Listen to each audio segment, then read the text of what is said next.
திமுக police, திமுக சிறைவாசி, current போனா திமுகவுடைய ஈபிக்காரங்க, இதையே இது எத்தனை நாள் சார் ஓட்ட முடியும்? 5 வருஷத்துக்கு ஓட்டிடுவாங்க. அதை நம்பிட்டே இருப்பாங்க இவங்களும் கடைசி வரைக்கும். மோடி ஓட்டலையா 14 வருஷம் நேரு பேரை சொல்லி. ஆனா தமிழ்நாடு வந்து கொஞ்சம் அறிவு பொருந்த மாநிலம் இல்லையா? ஓட்டு போடவங்க விடுங்க, ஓட்டு போடாதவங்க சர்டன் பர்சன்டேஜ் இருக்காங்க. அவங்க இதெல்லாம் பார்த்து சகிச்சுட்டு எல்லாம் பார்த்துட்டு தான் இருக்காங்க. அவங்க என்ன பண்ண முடியும்? அது பெரிய ஆபத்தை வந்து மீன்ஸ் விஜய் அவர்களோட ஆட்சிக்கு அது ஒரு ஆபத்தை ஏற்படுத்தி. அவங்க பூரா விஜய்க்கு எதிராக தானே ஓட்டு போட்டாங்க. இனி அவங்க ஆபத்தா இருந்தாருன்னா இல்லை, அவங்க கேள்வி கேட்க மாட்டாங்களா? அவங்க கேட்டு யாரு பதில் சொல்றது? தேவையில்லாத. அவங்க இவர் தானே சொன்னாரு, ஓட்டு போட்டவங்க போடாதவங்க 2 பேருக்குமான அரசு இது அப்படின்னாரு. இப்போ இந்த ஒருவேளை கன்னியாகுமரியில இவர் வந்து வெற்றி பெறல, அந்த தொகுதியில நம்ம பெருசா வரல அப்படின்றதுனால கண்டுக்காம இருக்கிறாரா? இருக்கலாம், அப்படி கூட இருக்கலாம். எனக்கு நீ ஓட்டு போடல, உங்களுக்கு ஏன் நான் ஃபோன் பண்ணி பேசுறேன்? அடிபடிச்சு செத்தா சாவு. எனக்கு ஓட்டு போட்டிருந்தா நான் பேசியிருப்பேன். ஏன்னா அவங்க அமைச்சர் போயிருக்காரு, மீன்வளத்துறை அமைச்சர் வந்து ஸ்ரீநாத் போயிருக்காரு. இந்த மாதிரி கான்ட்ராக்ட் பேஸில் இருக்கக்கூடிய அந்த அரசு பணியும் நிலமும் வீடும் இது பண்ணுறதுக்கான இது கொடுக்குறோம் அப்படின்னாலும் அவங்க ஏற்றுக்கல. எங்களுக்கு வந்து நாங்கள் உடம்பை வாங்கிக்க மாட்டோம், எங்களுக்கு நீதி தான் வேணும் அப்படின்னு சொல்கிறாங்க. இப்போ யாரை காப்பாற்றுறதுக்காக இவ்வளோ அவசரமாக இவங்க இந்த மாதிரியான வேலையில் அடிச்சு போனான்னா அவனை காப்பாற்றுறதுக்கு? அப்போ இவங்க தேர்தல் சமயத்தில் சொன்னாங்கல்ல, அந்த மாதிரி நாங்கள் சமரசம் பண்ண மாட்டோம், செய்ய மாட்டாங்க. ஜெயிக்கிற வரைக்கும் சொல்கிறது தான். ஜெயிச்ச பிறகு எதுவும் செய்ய மாட்டாங்க. என்ன இருக்கு, என்ன பண்ணிடுவீங்க நீங்கள்? அவ்வளோதான். ஆனால் இதையும் முட்டு கொடுக்குறாங்க சார் அவங்க டிவிகே சைடில் இருந்து. எல்லாத்தையும் கொடுக்குறது தான் டிவிகே. அப்புறம் ஏடிஎம்கேக்கா முட்டு கொடுப்பாங்க காசு, டிவிகேட்ட வாங்கி. இருந்தாலும் ஒரு தர்மம் வேண்டாம், நியாயம் வேண்டாமா? நியாய தர்மம்ன்றது தான் இல்லைன்றதுனால தானே டிவிகேன்னு ஒரு கட்சியே வந்துச்சு. ஓஹோ, நியாய தர்மம்லாம் இருந்தால் அப்படி ஒரு கட்சியே வந்திருக்காது. ஜெயிச்சும் வந்திருக்க மாட்டாங்க, ஜெயிச்சு வந்துட்டாங்க. அதனால் அப்படின்றது வரைக்கும் அது நம்ம வந்து அது வேறு வழி இல்லை. இஷ்டப்படுறீங்களோ இஷ்டப்படலையோ அவங்க அப்படி தான் செய்வாங்க. இது இப்படி தான் இருக்கும், இங்கே தான் வாழலாம். நீங்கள் வேறு எதாவது மீறி கேட்டால் கர்நாடகாவுக்கு போ, கேரளாவுக்கு போட்டுருவீங்க, இஷ்டம் தான் இங்கே இல்லைன்னா கிளம்புமா அப்படின்னு சொல்லிடுவீங்க. ஸோ அதான் நம்ம தலையெழுத்து. 5 வருஷத்துக்கு நம்ம அதை தான் வாங்கிட்டு இருக்கணும்.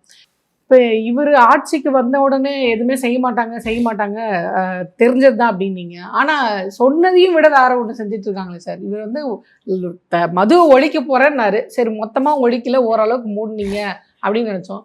இப்போ என்ன சொல்லியிருக்காருன்னா ரெஸ்ட்ரோ பார் ஸ்டைலில் நாங்கள் அதை கொண்டு வர போகிறோம், நீங்கள் மூடுவீங்கன்னு பார்த்தா அதை அப்டேட் வெர்ஷனாக கொண்டு போகிறாரு விஜய் அவர்கள். அது நல்லது தாம்மா. அதில் அது வந்து நான் அந்த அரசுக்கு ஆதரிக்கிறேன். ஏன்னா எச்சத்தனமான கேடு கெட்ட கேவலமான டாஸ்மாக் பார் இருப்பாரு இந்த உலகத்தில். இன்னைக்கு இந்த உலகம் எங்கேயோ போயிட்டுருக்கு. இந்த எச்ச வேலையை என்ன பண்ணிட்டு பழைய எண்ணெயில் ஆம்லேட்டு, ஏதோ ரோட்டில் கிடக்கிற மீன், கெட்டுப்போன மீன், முட்டை பொரியல்ன்ற பேரில் நீங்கள் பண்ணுற அநியாயம். 10 காசுக்கு அந்த கிளாஸை வாங்கிட்டு 10 ரூபாய்க்கு விற்கிறது, 10 ரூபா தண்ணி பாட்டிலை வந்து 40 ரூபாய்க்கு விற்கிறது. இந்த கொடூரன்களை வந்து முதல்ல அடித்து துரத்தி முதல்ல அவமானத்தை விட்டு இப்போ வெளியூர்காரன் வந்து குடிக்க வரான்னா கேவலமாக நடக்கும். இது இந்த 2 ஊரில் தான், தமிழ்நாட்டிலையும் ஆந்திராவில் மட்டும்தான் இந்த கேடு கெட்ட கேவலம் இருக்குது. கர்நாடகாவில் கிடையாது, கேரளாவில் கிடையாது. முதல்ல அந்த கிரகத்தை நீங்கள் மாற்றி தொலைக்கட்டும். அவன் என்னத்தையோ பண்ணிட்டு போகிறான், அது வேறு. ஆனால் ரெஸ்டோ பார்ன்றது அவசியம், உணவகத்தோடு சேர்ந்து ஒரு. ஆமாம், அதுன்றது நல்லது தான். எல்லாத்தையும் நம்ம எதுக்குன்னு அவசியம் கிடையாது, அது வர்றது நல்லது தான். ஏன்னா இந்த கேடு கேட்ட இதை பார்த்தாலே தமிழ்நாட்டை அசிங்கமாக பேசுவாங்க வெளியூருக்காரன்.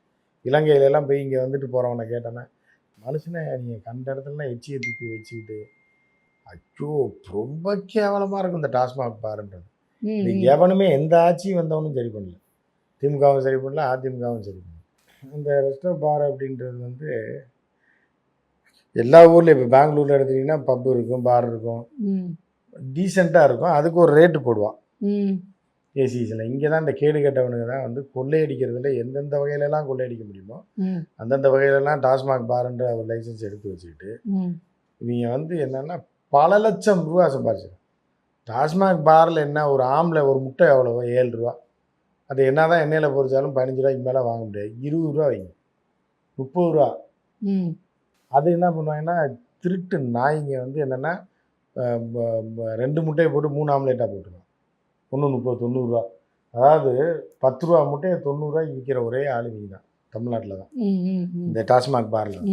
அவங்கிற மாதிரி எச்ச பயல்களையும் திருட்டு பயல்களையும் முள்ள மாதிரிகளையும் பார்க்க. ஏன்னா மாமூல் அந்த அளவுக்கு அவனுக்கு போலீஸ்காரருக்கு மாமூல் மாமூல் அப்படின்னு சொல்லி கொள்ளை அடிக்கிறாங்க. இந்த ஊர் தமிழ்நாடு மாதிரி கொள்ளைக்காரங்க ஊர் எதுவுமே கிடையாது. இந்த கொள்ளைக்காரங்களை ஓரளவுனால கட்டுப்படுத்துறதுக்கு இந்த ரெஸ்டோ பார் தேவை தான். அப்ப நீங்க அதை வரவேற்கிறீங்க வெஸ்டர்ன் நிச்சயமா அது அரசுக்கு வருமானம் வருது இல்ல, அதாவது டீசெண்டாகவும் இருக்குல்ல. எச்சியில் உட்காந்து குடிக்கிறதுக்கு எச்ச பயிலுங்க ஒரு டீசெண்டாக உட்காந்து குடிக்கலாம்ல. இப்போ நீங்கள் சொன்னீங்களே டீசெண்டாக உட்காந்து குடிக்கலாம் அப்படின்ட்டு, அப்போ இன்னும் இருக்கக்கூடிய சின்ன பசங்களாம் வாட்டா டீசெண்டாக போய் குடிக்கலாம் அப்படின்ட்டு அதை என்கரேஜ் அது பண்ணுறாங்க. எல்லா ஊர்னையும் குடிக்க தான் செய்யணும். மக்கள் எவ்வளியும் மன்னன் எவ்வளின்ற மாதிரி இப்போ சவுத் ஈஸ்ட் ஏசியா ஃபுல்லாக கடை இருக்கு. இப்போ நான் வீடியோ வேணா தரேன் போடுங்க. தாய்லாண்டில் பொம்பளை பிள்ளைங்க தான் வித்துட்டு இருக்கு. இங்கே இப்போ இதில் தான் இருக்கும், இதில் டிபார்ட்மெண்ட் ஸ்டோரில் தான் தனி ரேக் இருக்கும். ஓகே, ஒரு ஃப்ரிட்ஜ் தனியாக, பீருக்கு தனியாக இருக்கும். எடுத்து வந்தீங்கன்னா பிள்ளைங்க தான் பில்லு போடுறாங்க. நான் கையை பிடிச்சி இழுத்துட்டாங்களா, வடிவேல் கேட்ட மாதிரி இல்லை கிள்ளி வச்சுட்டாங்களா, கையை பிடிச்சி இழுத்துட்டாங்களா அப்படின்ற மாதிரி இது அத்தை மகளை பிடிச்சி இழுப்பாப்லையே அந்த மாதிரி ஏதாவது எல்லாத்தையும் சொல்லிட்டு எல்லாம் பண்ணிட்டேடா யாருமே எதுவுமே பண்ண மாட்டாங்க.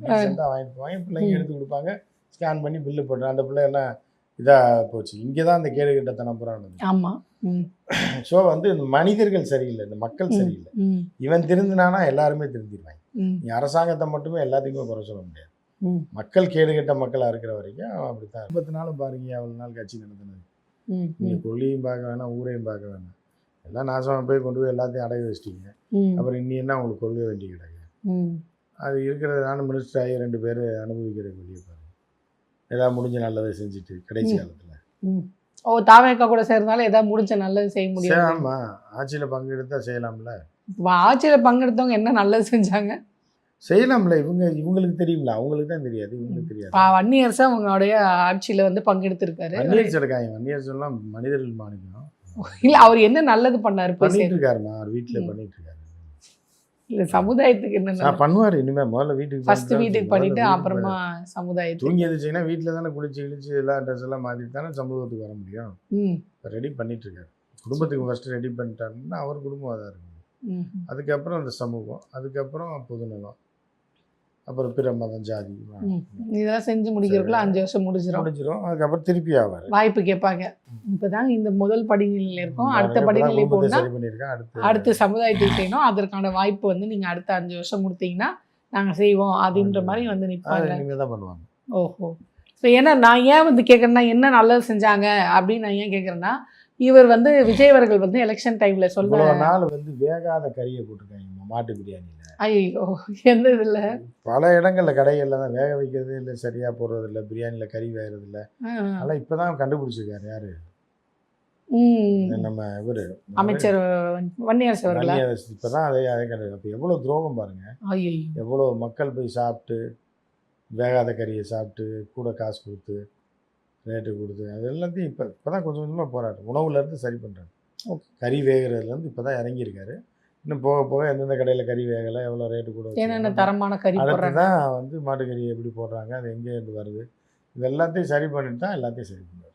அதையே தாவேக்கால இருக்க அமைச்சர்கள் வந்து பொதுவாகவே சாப்பாடு விஷயத்துல இருக்காங்க. இப்போ இவரை சொல்றீங்க, அதே மாதிரி அந்த பக்கம் அறநிலைத்துறை அமைச்சர் கூட முறுக்கு சுட்ட டேட் இது, திருநூறு வச்ச டேட் சாப்பிட மாட்டார்ல. அது முறுக்கு சாப்பிட்றதுனால முறுக்குது. ஆமாம், ஓகே. அவர் மூக்கு பிடி வர பொங்கல் சாப்பிட்றவர் அவர் எப்படி, இவர் மாட்டு பிரியாணி குஸ்கா சாப்பிட்றவர் இவர் இப்படி. ஆனால் ஒரு அறநிலைத்துறை அமைச்சர், அதனால் அவர் இந்த ரேஞ்சில் இவர் போயிட்டு இருக்காரு.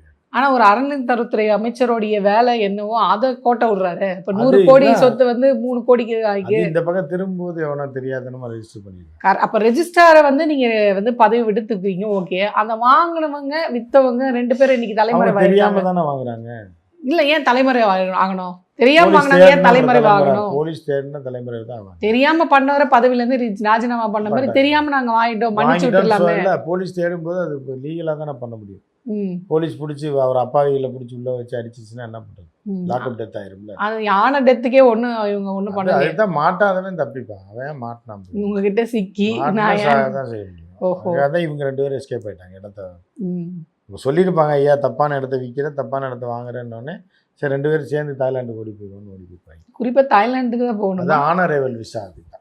ஓகே ஓகே, டக்குன்னு ஓகே. அதனால அங்க போயிருக்காங்க. அப்ப நீங்க வந்து தேடணும்னா பாருங்க, தாய்லாந்துல இருக்கிறதுக்கான வாய்ப்பு இருக்கு. சார் இன்ட்டு கொடுத்துருக்காரு, நேரா தாய்லாந்து. இலங்கையில போனா கூட மாதிரி யாரும், ஆனால் வந்து இந்தோனேஷியா இந்த மாதிரி. அப்போ தலைமறைவாளர்கள் இந்த 3 கண்ட்ரியில் இருக்கிறதுக்கான வாய்ப்பு இருக்கிறது அப்படின்னு நீங்கள் வந்து சொல்ல வரீங்க. போலீஸ்க்கு ஒரு இன்ட்டு கொடுத்துருக்காரு. தேவைன்னா அங்கே போலீஸ் தெரியாது. ஓஹோ, அவங்களுக்கு தெரிஞ்சுதான் தேடிக்கொண்டே இருக்கிறார்களோ? அங்கே போயெல்லாம் பிடிக்க முடியாது. இவங்களுக்கு ஏதாவது பிரச்சனை இருக்கும், ஒரு வரப்போ ஏர்போர்ட் வாசல்ல வச்சு பிடிச்சிக்கலாம், அந்த அளவுக்கு தேவை. அங்கே எல்ஜிபிடி பிரச்சனை ஜாஸ்தினால போலீஸ் போனால் போலீஸை தூக்கிட்டு போயிடுவாங்க. ஓஹோ. ஆம்பளை போலீஸே பாதுகாப்பு கிடையாது, அதனால் போக மாட்டாங்க, அங்கெல்லாம் போக மாட்டாங்க, வந்தால் பிடிப்பாங்க. இப்போ லாக்அப் டெத் பற்றி பேசணும்ல, அதுதான் இப்போ ரீசெண்டாக நம்மளுக்கு தெரியும் இந்த மாதிரி ஒரு நடந்திருக்கு அப்படின்னு. இப்போ அங்கே நம்மளோட கேள்வி என்னென்னா, கடந்த ஆட்சியில் நடந்த லாக்அப் டெத்துக்கு மட்டும் விஜய் அவர்கள் வந்து பெரிய போராட்டம்லாம் பண்ணி வாயத்தரங்க சிஎம் சார் உங்கள் சாரி எங்களுக்கு தேவையில்லை, நீதிமன்றத்துக்கு போய் தான் ஒவ்வொரு வாட்டி நாங்கள் வந்து நியாயத்தை வாங்கிட்டு வரணுமா, அப்போ நீங்கள் எதுக்கு இருக்கீங்க, உங்ககிட்ட எந்த பதிலுமே இல்லை அப்படின்னாரு. இப்போ அது விஜய் அவர்களுக்கு பொறுமல்ல, கேள்வி அவரே கேட்டுக்க, அவரே கேட்டுக்க வேண்டியதுதானே. நீ தானடா கேட்ட அப்படின்னு அவரை நம்ம சொல்லலாம். வடிவேல் சொல்லுவாப்ல இல்லை, ஆமா அந்த கரடி பொம்மை என்ன வேலைன்னு கண்ணாடி பார்த்து பேசுவாங்கல்ல, அது நீதான்ற மாதிரி நம்மளா விரல வச்சு பேசிக்க. என்னப்பா இவ்வளவு சொன்னீங்க, இப்போ உங்க ஆட்சி நடக்குது, அந்த கேள்வி உங்களுக்கே கேட்டுக்கோங்க அப்படிங்கிற மாதிரி. ஆனா அது எப்படி சார் ரொம்ப சாதாரணமா இப்போ இது வரைக்கும் அந்த பாதிக்கப்பட்ட குடும்பத்துக்கு ஒரு ஃபோன் பண்ணி பேசலாம், மன்னிப்பு கேட்கலாம், சரியா தெரியாம அந்த கரூர்ல தான் திமுக மேல பழிய போட்டீங்க, இப்ப இது உங்க ஆட்சியில் நடந்திருக்கு, இந்த பொறுப்பை போலீஸ் சிறைவாசிகளை வச்சு அடிக்க வச்சிருக்காங்க சார். அதான் சிறைவாசிகளை வச்சு அடிக்க வச்சிருக்காங்கன்னா அப்ப அவங்க பூராமே திமுக காரவங்க தான் உள்ள இருக்காங்க 5 வருஷமா. என்ன ஆதாரம் விட்டு இந்த ஆட்சி கெட்ட பேர் ஏற்படுத்துறதுக்காக அடிச்சிருப்பாங்க. அந்த அப்போ இப்ப போலீஸ் என்ன பண்ணுது, அந்த சிறைவாசிகள் அடிக்கடி போலீஸ் என்ன பண்ணுது? திமுக போலீஸ் தானே.